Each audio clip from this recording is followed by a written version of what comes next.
Well, let's see. Well, hey, we got the paper today, and I don't know if anybody's up and got your paper today, but there are some things going on in there locally that I think, is for good discussion. If you've been following us, you'll know that recently we had talked about Naughty Nicks and a few places that had been, shut down in the area. And as a lot of people know, many of the places for good physical fun, physical energy, actually go out and exert some energy, like water slides, golf land, roller skating, billiards, some kind of arcades, things of that nature, where you're socializing, you're meeting new people, you're all coming together in a place to have some good fun, physical activity, whatnot.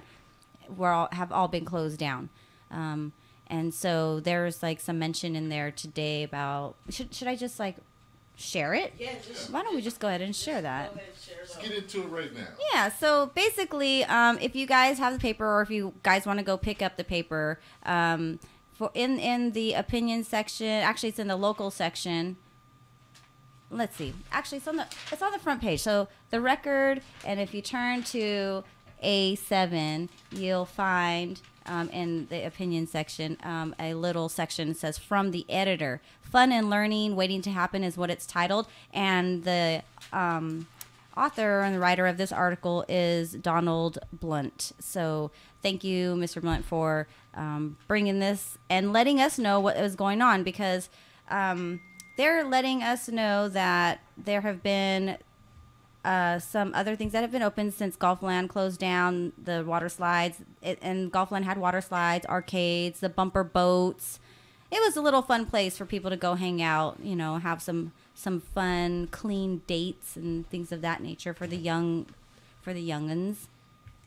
Hammer Skate was another place. Naughty Nicks. So those all closed down. But according to this article, Measure M sales tax for library and recreation services have started to be utilized, and they wanted to fund some of the recreation centers and the libraries to stay open. So now they have the downtown Cesar Chavez Central Library is going to be open on Saturdays now, and that's going to be for I think just for a little bit, but they're open on Saturdays now, which is nice. So the kids and people have some place to go on a Saturday if they want to get lost in books and, maybe look up some of these things that we've been talking about. Hopefully we've piqued their interest and sparked a little interest in their mind for them to go start researching and looking up things for themselves. But they also have five Fridays this summer. 4 of the city's community centers are going to be open until 11 p.m. Community centers being open until 11 p.m. So it's summer nights. The kids aren't going to school. They can stay up as late as they want. The guys get together. They want to go play ball. The girls get together. They want to hang out. Maybe they want to go watch the ball games. Maybe they want to play ball. Or just kind of go hang out at the centers. They don't want to be home. They have a right to be out if that be the case, and they have a place to go. So community centers that they have are the Seifert Center, which is on Benjamin Holt, the Rue Center, which is on Lorraine Avenue, and they have a few others. But the word they had said something here. It says, so what he says, so what a disappointment it was to discover last week that the library and at least 2 of the community centers were fairly empty. And he makes a good point, valid point, meaning saying that maybe it wasn't marketed. But that's my thing right there. Like, how are you guys gonna have these things open and not promote it? I mean, are you trying to send a bad message? Are you trying to say like, oh, we're gonna open it but don't tell anybody, so we're gonna make it look like nobody's going, so we're wasting our money? Really not. But how are you using that money to market? How are you using those funds not only just to keep the centers open and keeping a man on staff, but marketing and promoting, and you got to put money into that. It doesn't just happen. So hey, City of Stockton, put some money into your marketing. Let people know, like, balls out. Hey, come have some fun. Make it fun.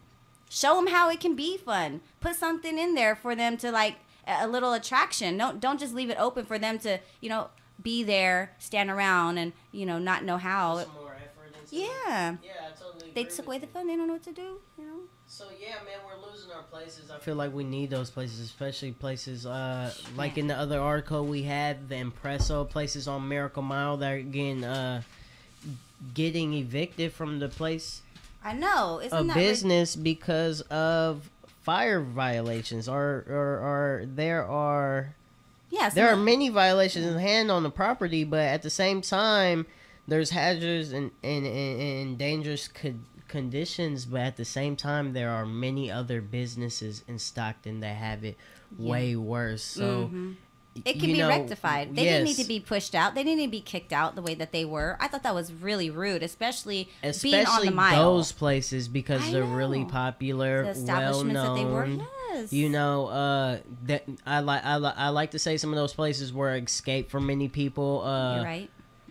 Not only escape, but really, you know, what's the word when it touches their heart? Or sentimental.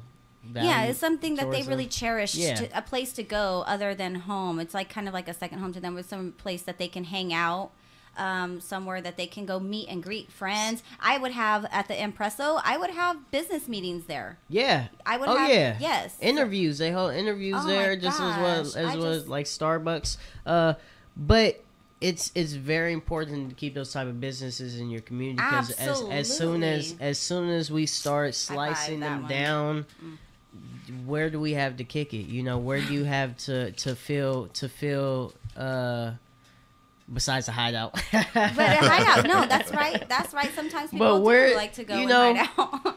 where do you like have that neutral zone where you could just feel chill or do your homework, or you know that popular restaurant that they just tore now they just closed the doors, said you can't come here, and it's going business by business. Like, something has to change, or at least on that Miracle Mile. That I think that was a little weird how that just happened to all those businesses, because I'm glad they didn't shut down the Ave, because that's where I'm starting back on my monthly shows in September. So you would want more of the Ave, things like that? Well, no, the Impresso. The reason I say Impresso is such a good place to go, because that's a central zone kind of, and for a person who wants an escape from like something maybe going on in their lives, going to the Impresso could be that escape for you. It's they don't sell liquor. Right. You can sit there, do your homework. You know, it's an escape for people. You could do. Yes, it's safe. You're not judged in that type of environment there. It's not judged. You know. Right. So I like it. Like more bigger coffee shops or something like that. Or that kind of feel. Just so you can maybe just expand on it. Maybe have an upstairs. Where you can go. Like some bookstores are kind of upstairs, and coffee shops can have a 2-part. That would be pretty awesome. And hopefully that they'll start to look that direction versus, we're just going to barely get these codes fixed and then up to par. And then we're just going to go back to, what it was. Why not improve it while you're in the process? Why not? It's like it seemed like it was a great thing going on. Well, and I think it discussed of one. So when they kicked all these places out, telling them they have to be evicted, or they had the violations, they have to leave under this amount of time. I believe there was another business, it's somewhere in this paper, I'm trying to find it right now, that actually was working on getting their liquor license. Towards one of the businesses that were getting evicted. So doesn't sound like some under table stuff there? Yes, it does. So you have a lot of businesses in Stockton already who are established.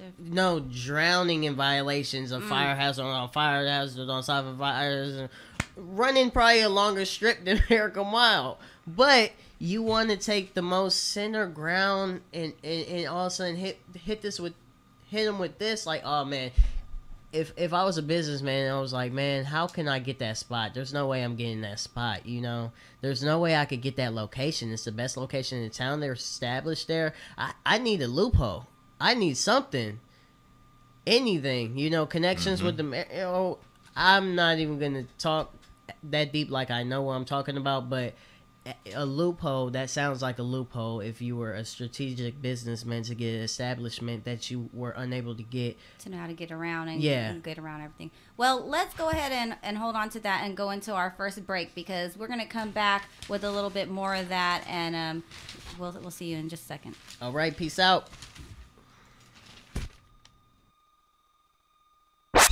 Here at KXVS,